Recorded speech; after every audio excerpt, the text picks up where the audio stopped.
Hey everybody, Sarah here. So today we are going to be doing a Q&A where I answer your questions that have been asked of me over the last month. I did not do a live Q&A this month. I will be doing one next month.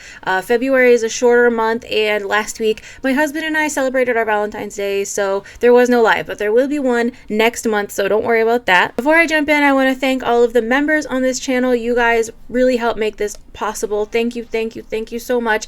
If anybody else would like to become a member, it's $2 a month, and we have one tier right now. We will be adding another tier later on, and I will give you guys updates as those things move forward. Also, please remember I have a website, sarahsnakeshop.com, if you would like to go check that out. I have snakes for sale, but I also have corn snake morph books that I wrote, as well as some t-shirts and other things, so please check that out if you are interested. Also, thank you to Reptilinks for helping to support this channel. You guys can use my code at reptilinks.com checkout. It is sarahsnake27.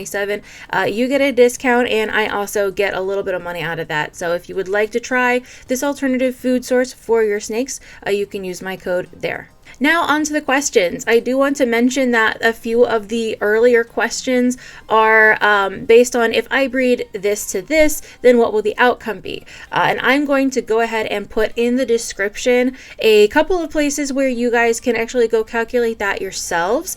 So Ian's Vivarium and Morph Market both have their own corn snake gene calculators, and Ian's Vivarium will give you more of a robust answer if you have something really complex, but Morph Market has more like individual morph options. That way you guys can calculate it yourself, and you don't have to just wait for me to answer it for you. So I will go ahead and get on to the first question though. It is, I have a fire pied and a blood red, but they are both female. My plan is to breed my fire pied het Anery to my snow, and then breed those to my blood red pied. Would this be a way to produce more pieds? And the answer is yes. This is actually the best way to do that, given what you have. Pied is a recessive mutation, just only visible with blood reds. So yes, technically you will be able to get pieds out of this, because you will be breeding then a het pied to a visual pied. So you should statistically get 50% pieds. Just also kind of remember that you are also going to get about half of the actual blood reds, and only half of those blood reds statistically will be pied. Now, half of the ones that are not blood reds will also technically be visual pied, but you just won't know which ones because you can't see them. So any of the babies out of that last breeding that are not visual blood reds, you could sell as 50% of them are possibly homozygous pied. It is very weird. Pied is a weird one, but yes, to answer your question, you will definitely have a chance of getting some visual pieds in that. The next question has a couple of different questions in it. The first one is, if I breed a female salmon motley with a male tessera coral, which is kind of, so they say pink motley tessera with coral red factor, which is just kind of saying a lot of the same thing, all mixed together. So the female is a salmon motley, she said, with borders, and I'm thinking that maybe she's meaning halo borders, coral red factor. So salmon is a type of red factor, and it is also a type of coral. I have a whole video on the complexities of salmon, red factor, coral, all of that. I will link that up above for you guys to go see. But essentially, she has a coral snow and a tessera coral snow, and I believe they're also both motleys, as far as I can tell. And one of them, at least, I believe, is a halo based on the conversation that we had. She will get 100% corals, most likely. About half of them should have the halo borders if one of them has halo borders, and some of them will also be tesseras if there's also tessera in there. So I know that's really strange. Again, you can probably go calculate this if you put in the right genetics.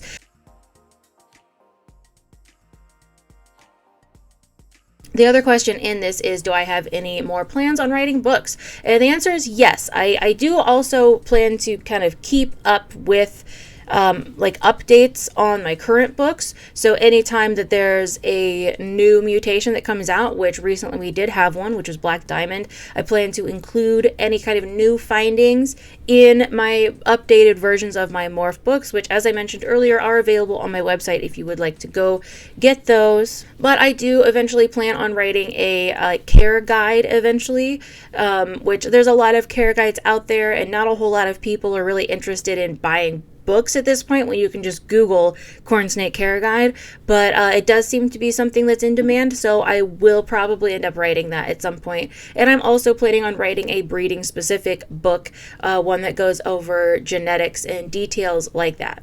Next question is, can you breed for Anery-B, which is also known as charcoal, or is it just luck of the draw?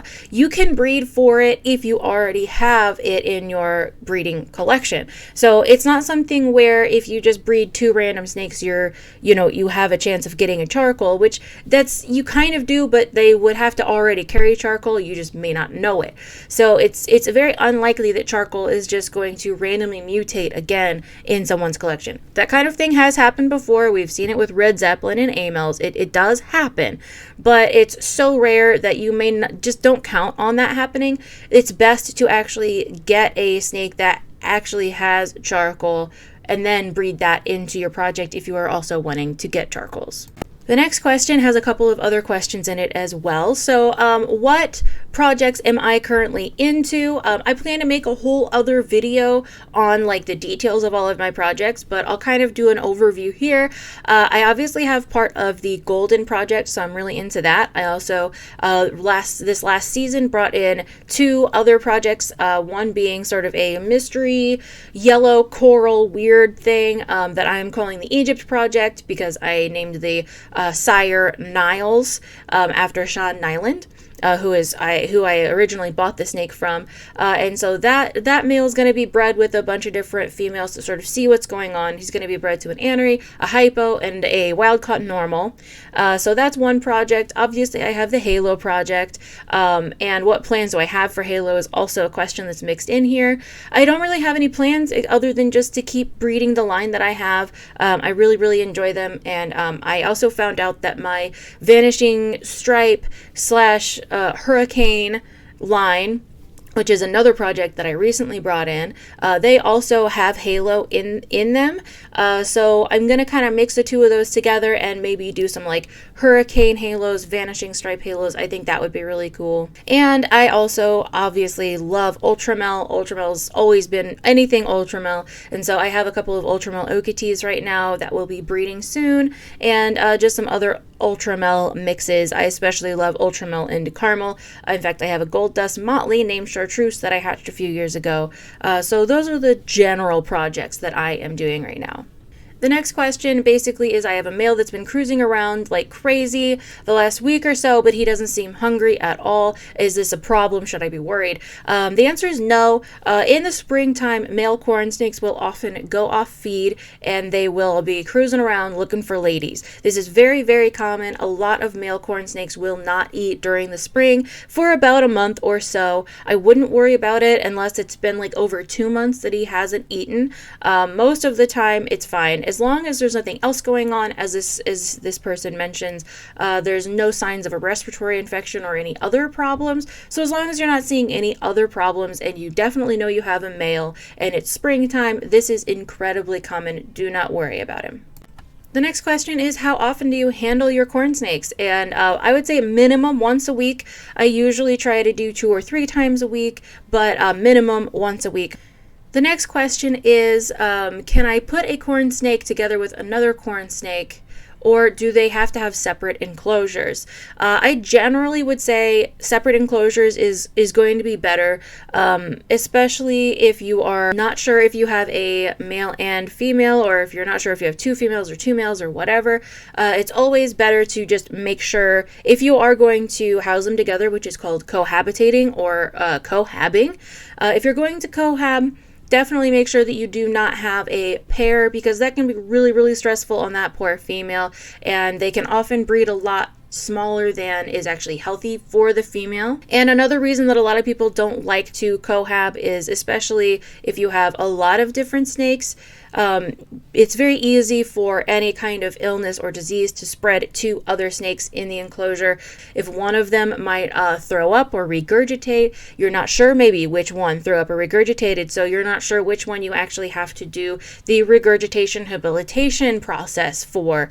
And so it's a lot better, generally speaking, to just house them separately, but the snakes themselves don't typically mind being housed together. Corn snakes, though, just keep in mind, all of this is based on corn snakes. If you have king snakes, milk snakes, anything like that, definitely do not house them together. They are cannibalistic by nature, so just be careful with that. Everything that I'm saying is corn snakes, not any other type of snake. The next question is, how long should a male and female stay together for reproduction? And they really only need to be together for minimum like 5 minutes. Like sometimes you put a male and a female in together, they lock, they get their business done, and that's it. But sometimes it takes a little bit longer. Sometimes it'll take 20 minutes, a half an hour before they lock. Or sometimes you'll try one day and they won't really be interested. So you have to wait a few days and try again.